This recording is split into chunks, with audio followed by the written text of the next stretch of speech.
Ça laissera pour les mois qui suivent quelques images que l'on gardera de cette soirée merveilleuse passée à la Fâche Saint-Julien. C'est toujours un grand moment, hein, ce dernier soir. C'est un grand moment et c'est aussi l'instant où on peut se dire on a été fiers, on est fiers d'avoir réalisé ce festival. Vous pouvez être fiers, monsieur le maire, madame la présidente de l'association Kesako, avec tous vos bénévoles. On les applaudit. Ils sont plus d'une soixantaine à travailler à la rigueur de tout dans l'ombre des petites mains qui sont là au ménage, au entretien, l'hébergement, la cuisine, aux techniques. Il faut monter ce chapiteau, il faudra aussi le démonter, la scène, etc. C'est un travail énorme. Vous pouvez être fier aussi le public. Je crois qu'on a rarement vu, et c'est une prouesse en Lozère, dans le département le moins peuplé de France, de remplir des salles comme ça avec 1 millier de personnes ce soir. On a rarement vu ça. Vous êtes un public généreux, un public enthousiaste, fidèle, vous revenez régulièrement et généreux dans vos applaudissements. Alors encore une fois, pour vous, le public. Voilà.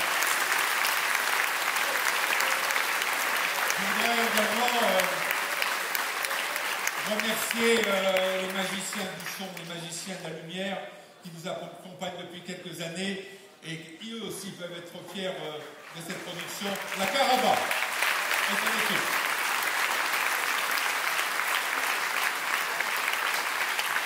Le festival, c'est cette histoire fabuleuse de rencontres avec les peuples.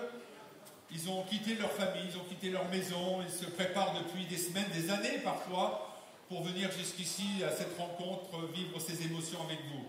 Ils ont quitté l'Amérique latine, ils ont quitté les bords du lac Malawi ou les sommets du toit du monde là-bas, vers l'Himalaya. Ils sont venus des îles lointaines, très lointaines, de Nouvelle-Calédonie.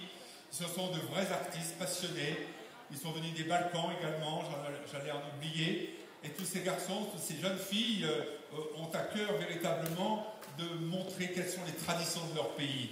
Ils n'ont pas la même couleur de peau, ils ont vécu 8 jours ici, ils n'ont pas la même couleur de peau, ils n'ont pas la même religion, ils n'ont pas la même histoire, ils n'ont pas la même culture, ils n'ont pas les mêmes régimes politiques, et pourtant, quelle belle leçon que ce festival de vivre ensemble, quelle belle leçon donnée à toutes ces forces assassines qui voudraient un petit peu dans le monde, parfois, se laisser opposer des peuples.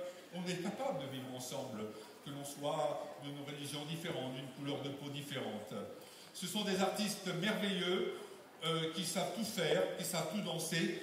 Et avant de partir, je voudrais presque leur lancer un dernier défi. Est-ce qu'ils seraient capables, par exemple, de faire une danse qui ne soit pas une danse de leur pays, une danse qu'ils ne connaissent pas sur une musique, une partition inconnue? Je ne sais pas, on pourrait leur demander de danser comme sur une bourrée auvergnate, par exemple, ou bien... Qu'est-ce qui pourrait être... c'est peut-être un peu facile, quelque chose d'un peu plus compliqué. Une polonaise, oh là là. Ah, la polonaise de Frédéric Chopin, par exemple. Ça serait un véritable défi. Je ne sais pas, les techniciens qui ont tout en régie d'abord, est-ce que vous avez une polonaise de Frédéric Chopin?